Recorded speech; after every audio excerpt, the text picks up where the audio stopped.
Pour un projet de construction, dans le financement, est-ce qu'on a des prêts aidés, des prêts, des primes, Alors, des on subventions? a différents, enfin ça c'est pareil, ça change un peu tout le temps.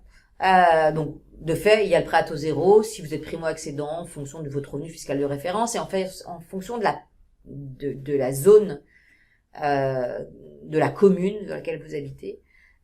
Vous avez le droit potentiellement à un prêt à taux zéro d'un certain montant, ça dépend aussi du nombre de personnes au foyer, en sachant que le prêt à taux zéro, il est voué à évoluer tous les ans.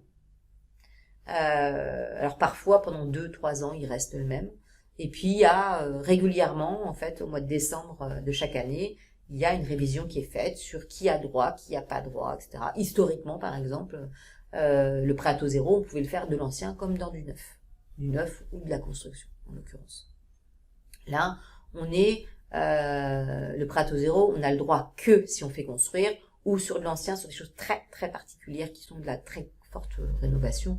C'est pas le sujet aujourd'hui. En tous les cas, voilà, il y a les prêts à taux zéro. Après, on peut avoir des prêts dits conventionnés. Alors en termes de conditions de taux, vous n'aurez pas des taux plus ou mieux qu'un prêt qui n'est pas conventionné. C'est un prêt qui est réglementé par l'État, là encore, en fonction du revenu fiscal de référence, du nombre de personnes au foyer, etc.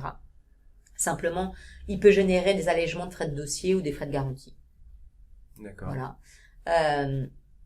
Mais en termes de conditions, assurance, coût total, ça va pas changer grand-chose. Mais en tous les cas, lorsque ces prêts, on a des prêts conventionnés, c'est aussi soumis à un apport certain. Il faut un apport assez conséquent qui représente quand même au moins les frais de notaire, frais de dossier et frais annexes.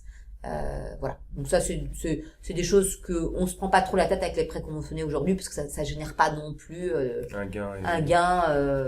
Enfin, voilà. Donc voilà, ça, là encore c'est du cas par cas. Après il va y avoir historiquement il y avait des prêts épargne logement.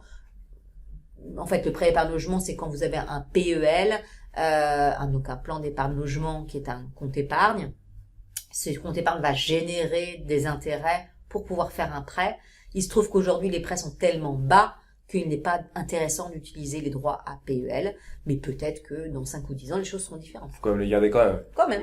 On les garde. Et d'ailleurs, on les garde aussi parce que ça permet d'avoir une épargne, certes peu rémunérée, mais quand même beaucoup plus rémunérée qu'un livret A. Oui. Voilà. D'accord. Donc, voilà. Et puis, aller, mais ça, je pense que tu l'évoques, bien aller voir les communautés de communes et les mairies pour solliciter, poser la question de savoir s'il y a des aides pour les gens qui font construire. Tout à fait. Voilà. Ouais, il y a des primes, effectivement, qui sont, voilà, c'est même plus des prêts aidés, c'est carrément C'est ça. des milliers d'euros, une C'est enveloppe ça. qui est C'est ça. allouée en fonction Voilà. du projet, en fonction des communes. Donc, C'est ça, en fonction des communes. Voilà. Ouais. Et de la typologie, enfin, et en fonction du projet, des clients, etc. Oui, Voilà. c'est souvent soumis à la primo-accession. C'est ça. En effet.